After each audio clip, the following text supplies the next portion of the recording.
I recently read that historian Laurel Thatcher Ulrich, the first to say well-behaved women rarely make history, was not using the statement as a rallying cry for women to act more like men, but as a statement of fact.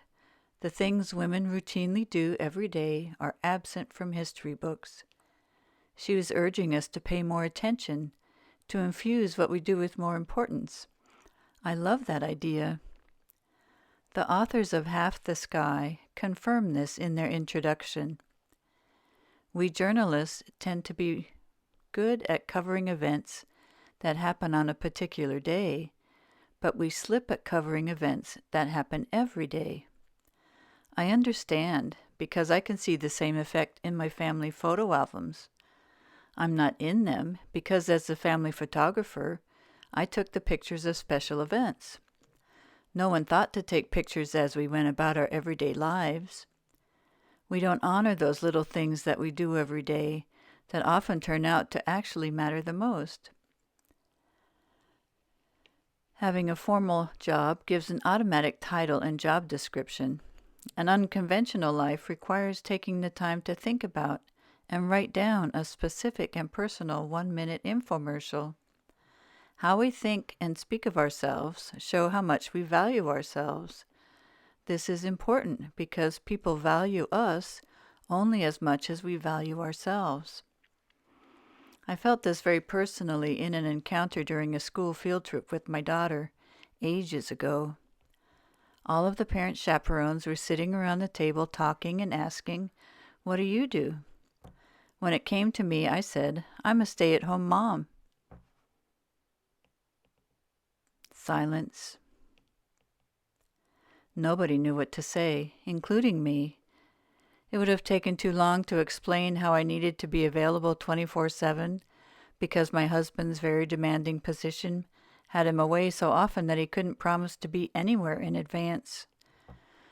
I didn't want to say I knew I didn't have the strength to do it all, the way other women seemed to. I didn't think my volunteer position as the Girl Scout Neighborhood Troop Committee Chairman worthy of mention. If I had already read the books of Brené Brown, I would have known my encounter with the other parents for what it was, a moment of shame. In a world measured by how much you get paid, what are you worth if everything you do is free? Here's my string theory. The world is a beautiful necklace. Women are the string that holds it together. Largely undervalued, unseen, and yet completely necessary.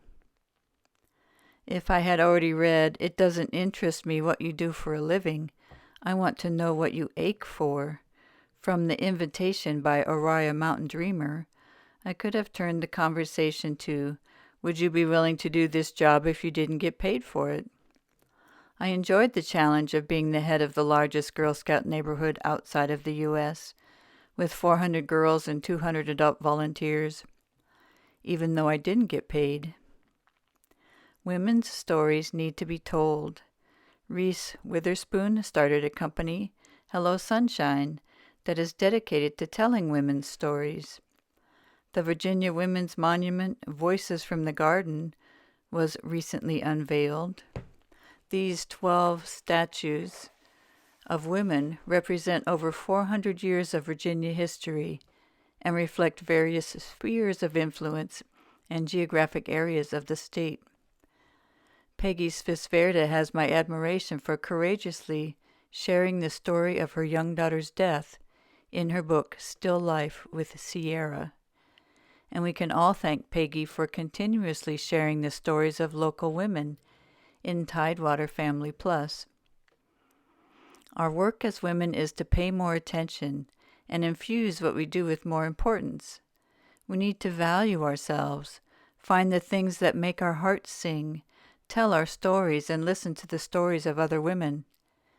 Our valuable feminine yin energy is required now more than ever to balance the predominant masculine yang energy of the world.